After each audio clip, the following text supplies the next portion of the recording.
Yo guys, welcome back to another video. In this video I want to talk about this Viltrox adapter. As you know, I recently swapped to the Sony A7C. You guys have been enjoying the Sony A7C videos that I've been putting out. You've seen some of the stuff that I've done with this in my POV photography videos. I recently swapped to the Sony A7C from the Canon M50, and when I was using the Canon M50, if you've been with this channel for a little bit, you'll know that I built up a small collection of Canon EF lenses to go with it. I used a adapter and a speed booster for a while, so I've got things like the L series 24-70, I've got the 70-200 which is up here, and this Sigma 10-20. Now when I swapped to the Sony, I didn't want to swap directly to Sony glass straight away because obviously that's quite an expensive swap. I just wanted to do one thing at a time, see if I liked it, because there was no guarantee I was going to like this camera and the system and all of that. And spoiler, I love it, as you probably have guessed by now. When I originally bought the A7C, obviously running a YouTube channel, you kind of think, oh, so I've got to do XYZ content to do with this, obviously. So, you know, we did the unboxing, we did a review, we did a setup. One of the things that I wanted to do was actually an adapter review video where I took a few adapters and compared them against each other on the body, compared things like focus speed, the actual build quality, firmware updates. So when I got the camera, I actually bought 3 adapters. I bought the Viltrox one, I bought a newer one, and I bought a Comlight one. Now out of all 3 of those, only this Viltrox one actually worked successfully with my Canon lenses. Now the reason the Sigma MC11 isn't on there is actually because of this Sigma lens that I'm using on the Blackmagic now, which after long-term use of the Sony A7C, I actually very rarely use.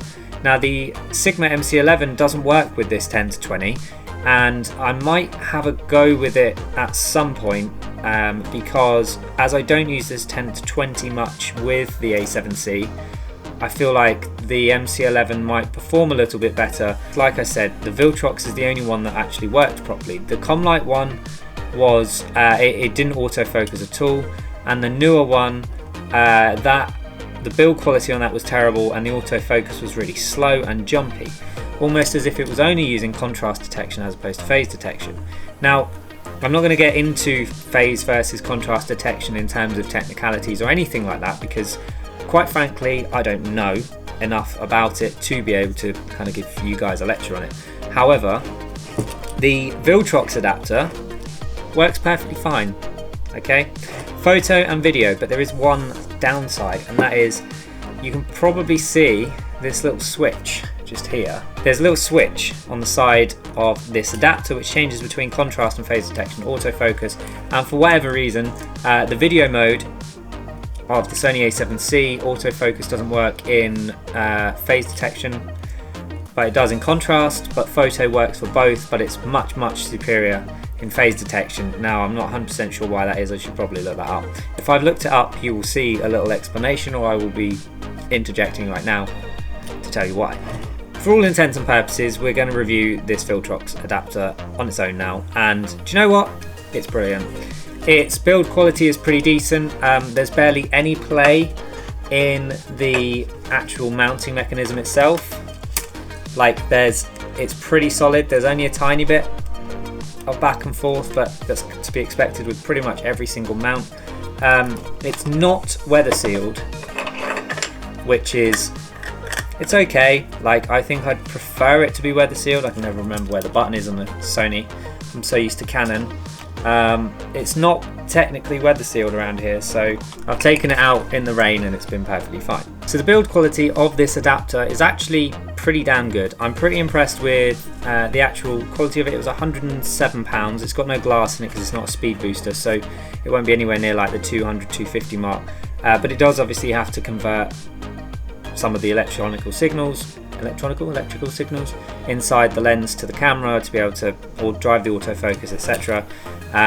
So there's that, and it does that very well. Like I mentioned, the phase detection and contrast detection autofocus switch on the side of the camera determines whether or not you're in one or the other mode for some reason. Again, I'm not going to go into technicalities, but what I do know is that if I'm taking photos, I'm in phase detection. If I'm taking video, I'm in contrast detection, because it does not work in phase detection in video.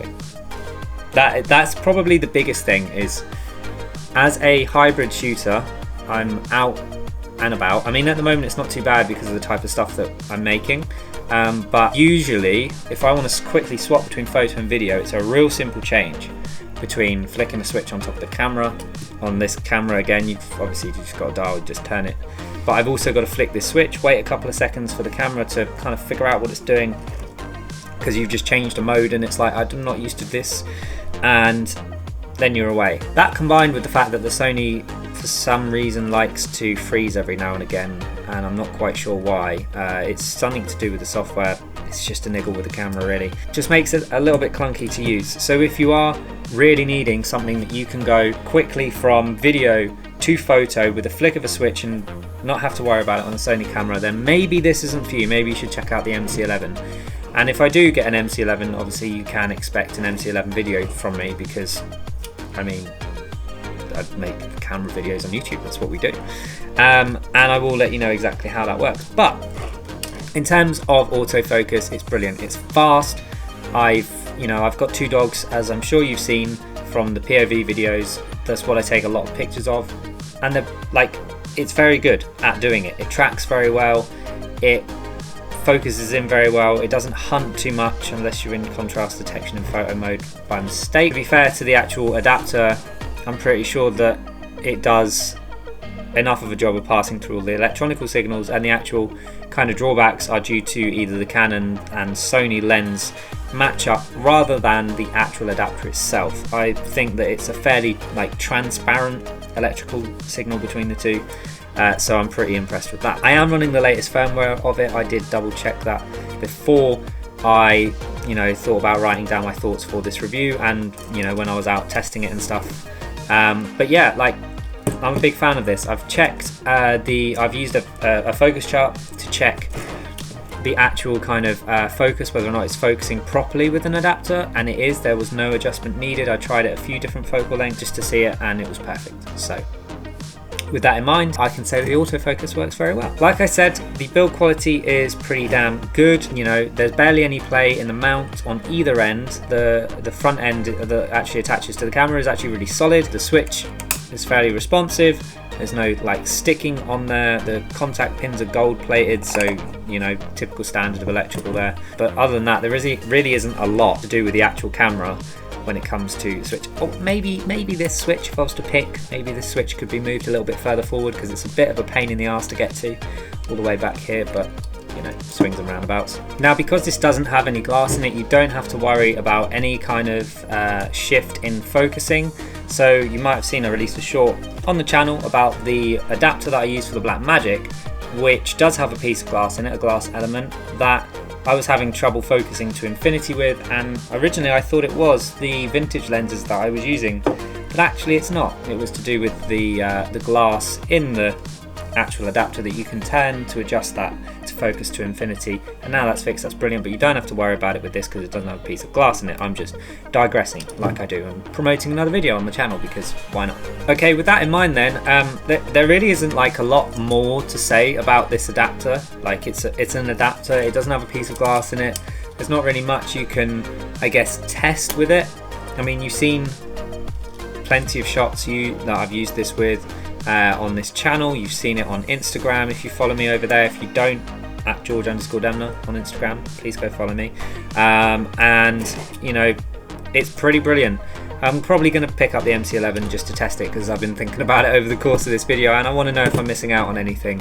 I've got a friend who uses an MC11 on his, and I don't think our experiences differ too much, other than this focus switch, which might be enough for me to find a second-hand one and take the plunge and then maybe sell this one instead. But yeah, that is pretty much it for this video.